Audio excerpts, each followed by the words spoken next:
Ce que nous avons présenté à M. le Premier ministre, c'est les performances du Burkina Faso dans le domaine de la transposition et de l'application de nos textes communautaires. Donc ces résultats ont fait ressortir un taux global d'exécution de plus de 86%.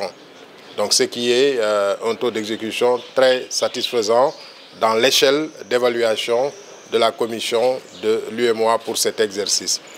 Naturellement, ce n'est pas quelque chose de nouveau pour le Burkina. Le Burkina est un performeur historique dans le domaine de l'application et de la transposition des textes communautaires.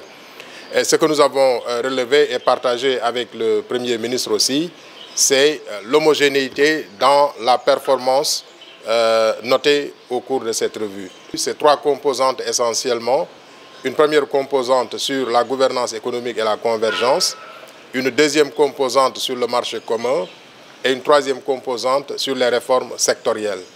Et sur chacune de ces composantes, le gouvernement du Burkina, le Burkina Faso, a réalisé plus de 80% de taux global d'exécution pour un seuil, disons, de performance fixé à 70%. Donc je pense que cela est important et ça a été l'occasion pour nous, devant le Premier ministre, de saluer ces performances du pays.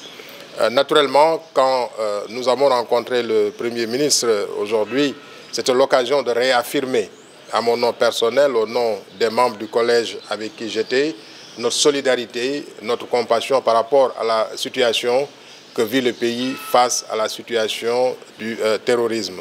Nous avons réaffirmé notre solidarité, nous avons réaffirmé notre disponibilité pour être à côté du Burkina Faso.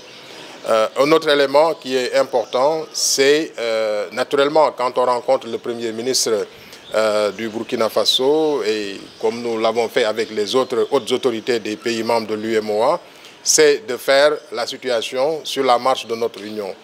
Et sur cette marche, nous lui avons expliqué que globalement, la situation économique de notre Union, elle est satisfaisante, elle est résiliente et dynamique.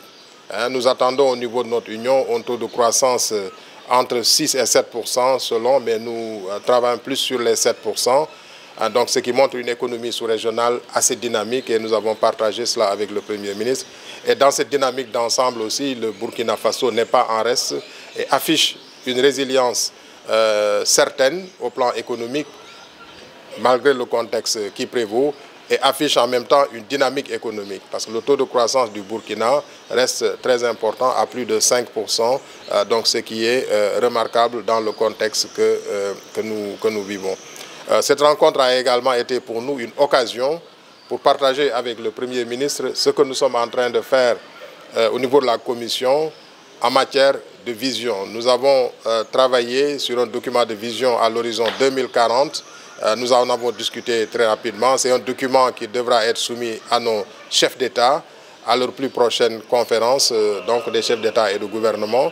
Nous avons partagé aussi avec lui le projet de plan stratégique 2030 que nous sommes en train de finaliser et qui a une préoccupation fondamentale, celle de développer la production dans notre espace, de développer la productivité, la compétitivité, de valoriser nos ressources internes pour plus d'emplois pour nos populations, pour plus de revenus pour nos populations.